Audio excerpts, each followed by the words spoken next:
ಕನಕಪುರ ನಗರದ ರಾಮನಗರ ರಸ್ತೆಯಲ್ಲಿರುವ ಶ್ರೀ ಮುತ್ತುರಾಯ ಸ್ವಾಮಿ ದೇವಾಲಯದಲ್ಲಿ ಶ್ರೀ ಹನುಮ ಜಯಂತ್ಯೋತ್ಸವ ಕಾರ್ಯಕ್ರಮವನ್ನು ಶ್ರೀ ಮುತ್ತುರಾಯ ಸ್ವಾಮಿ ದೇವಸ್ಥಾನ ಟ್ರಸ್ಟ್ ವತಿಯಿಂದ ಹಮ್ಮಿಕೊಳ್ಳಲಾಗಿತ್ತು.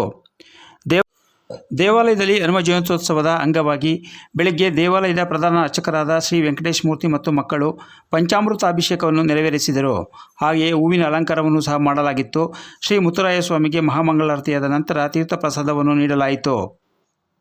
ಶ್ರೀ ಮುತ್ತುರಾಯ ಸ್ವಾಮಿ ದೇವಸ್ಥಾನ ಟ್ರಸ್ಟ್ ಮತ್ತು ಸದಸ್ಯರೊಟ್ಟಿಗೆ ದೇವಾಲಯದ ಸುತ್ತಮುತ್ತಲ ಹಾಗೂ ಕನಕಪುರ ಸುತ್ತಮುತ್ತಲ ಭಕ್ತವೃಂದವು ದೇವಾಲಯಕ್ಕೆ ಭೇಟಿ ಕೊಟ್ಟು ಸ್ವಾಮಿಯ ಕೃಪೆಗೆ ಪಾತ್ರರಾದರು. ಬೆಳಗ್ಗೆಯಿಂದ ರಾತ್ರಿಯವರೆಗೆ ದೇವಾಲಯಕ್ಕೆ ಆಗಮಿಸಿದ ಭಕ್ತಾದಿಗಳಿಗೆ ತೀರ್ಥ ಪ್ರಸಾದವನ್ನು ದೇವಾಲಯದ ಪ್ರಧಾನ ಅರ್ಚಕರು ನೀಡಿದರು. ಸಂಜೆ ಸಪ್ತ ಅಶ್ವರಥದಲ್ಲಿ ಶ್ರೀ ಹನುಮಂತನನ್ನು ಕೂರಿಸಿ ವಿಶೇಷವಾಗಿ ಹೂವಿನಿಂದ ಮುತ್ತಿನ ಪಲ್ಲಕ್ಕಿ ಅಲಂಕಾರವನ್ನು ಮಾಡಿ ನಗರದ ಪ್ರಮುಖ ಬೀದಿಗಳಲ್ಲಿ ಮೆರವಣಿಗೆಯನ್ನು ನೆರವೇರಿಸಲಾಯಿತು. ಈ ಸಂದರ್ಭದಲ್ಲಿ ಸಾವಿರಾರು ಭಕ್ತಾದಿಗಳು ಶ್ರೀ ಹನುಮಸ್ವಾಮಿಯ ಕೃಪೆಗೆ ಪಾತ್ರರಾಗಿ ದರ್ಶನ ಪಡೆದು ಸ್ವಾಮಿಗೆ ಜೈಕಾರವನ್ನು ಹೇಳಿದ್ದು ಕಂಡುಬಂದಿತು.